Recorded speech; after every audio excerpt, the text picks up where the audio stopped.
stuttered. "We'll leave first thing tomorrow morning," Thea declared.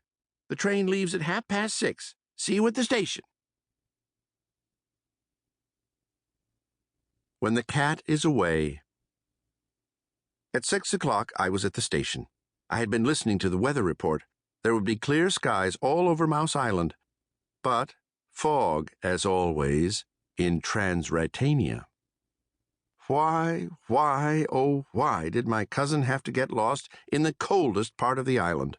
The coldest and most mysterious, too.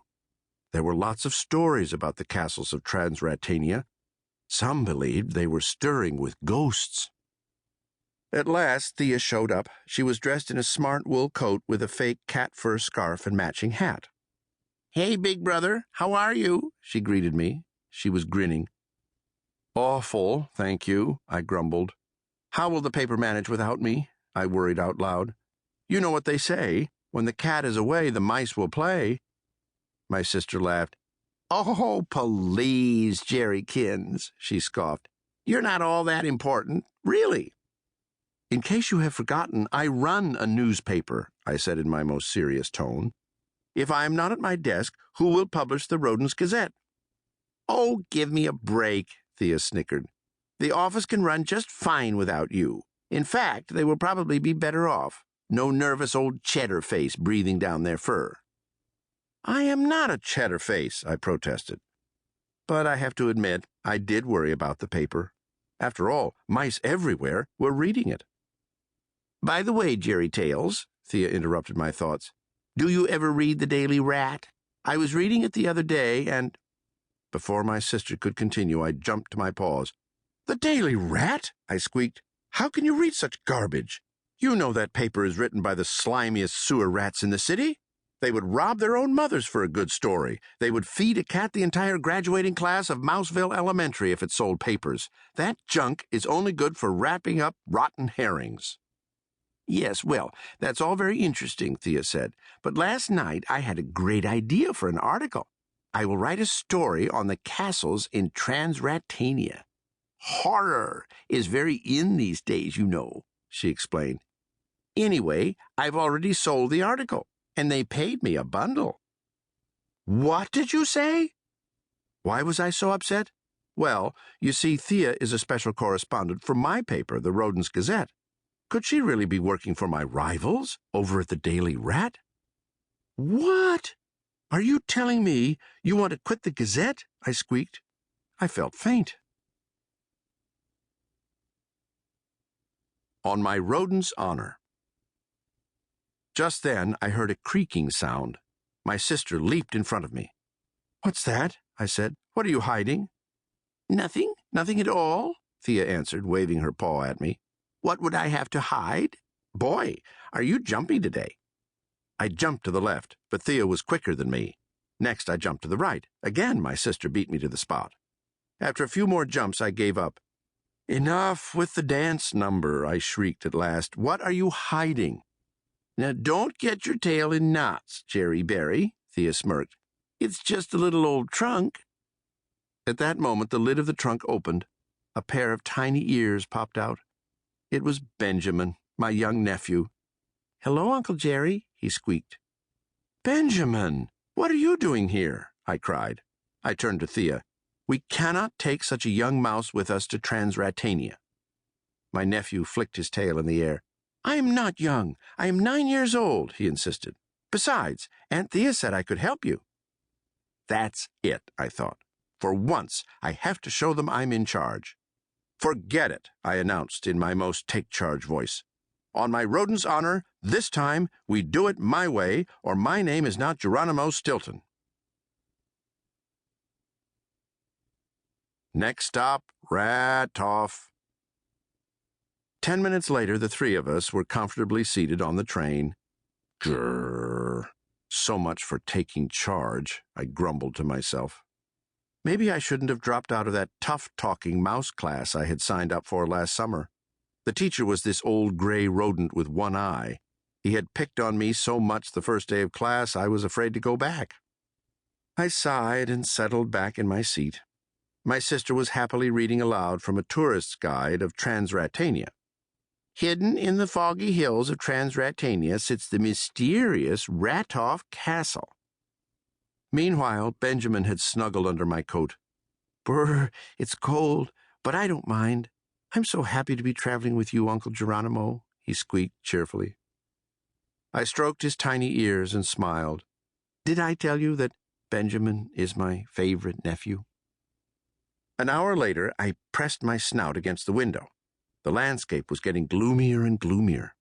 At every stop, mice seemed to pour out of the train. But there was no pushing and shoving at our stop. That's because by the time we reached Rathoff, we were the only passengers left. Rathoff, next stop, Rathoff, echoed a lonely voice in the fog. Garlic, garlic, and more garlic. We climbed off the train and looked around. Now we just had to figure out how to get to Rathoff Castle. Excuse me, sir, which way to Rathoff Castle? I asked a tall, lean rat wearing a ragged coat. His eyes opened wide. He clutched at his garlic necklace. Then he disappeared into the fog without a word. My sister rolled her eyes. Let me try, she grumbled. You are absolutely useless, Germeister. She tapped the arm of a passing female mouse. Excuse me, could you direct me to Count Vlad von Rathoff's castle? She said. Aye! Shrieked the mouse. She scampered off, shaking her bracelet of garlic cloves in the air. We decided to check out the souvenir shop across from the station. A mouse with a crooked tail stood behind the counter. He looked at us with curiosity. Pardon me, I began. Yes, said the mouse. Could you direct us to a castle? I continued. Yes, said the mouse. We're looking for the castle of Count von Rathoff, I finished.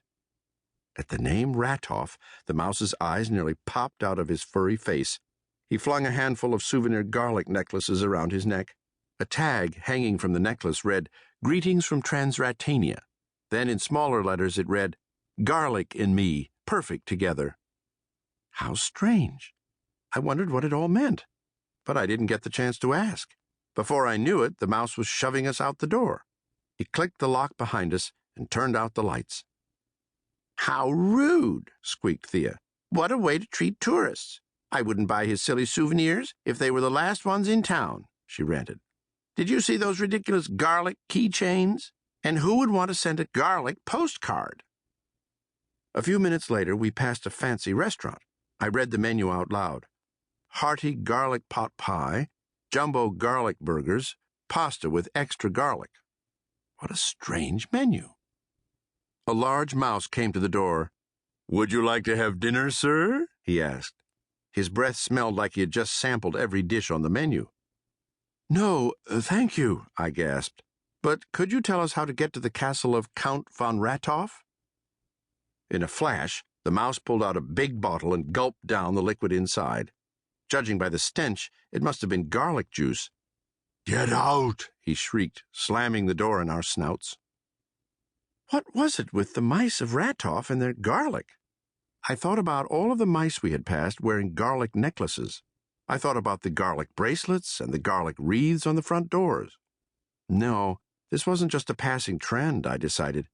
In fact, there is only one reason why rodents would keep so much garlic. A shiver ran up my fur. Some say garlic is what you use to keep vampires away. Who flew in the dark of night? It was a pitch-black night. You couldn't see your nose in front of your snout. We were like the three blind mice trying to figure out which way to run. A sudden flash of lightning filled the black sky. That's it, shouted Benjamin. That's the castle over there. I caught a glimpse of the castle's pointed towers. What a perfect picture, cried Thea happily, pulling out her camera. Just then, we heard a noise. A very odd-looking steam-powered car rattled toward us. The mouse at the wheel appeared to have a hunched back. He was dressed all in black, with a dark hood pulled over his head. The strange rodent was humming an even stranger song. Who crossed the sky in the dark of night? Oh, what terror! Oh, what fright! Who crossed the sky on the wings of a bat? Discover the secret. Ask a wise rat. Who crossed the sky in the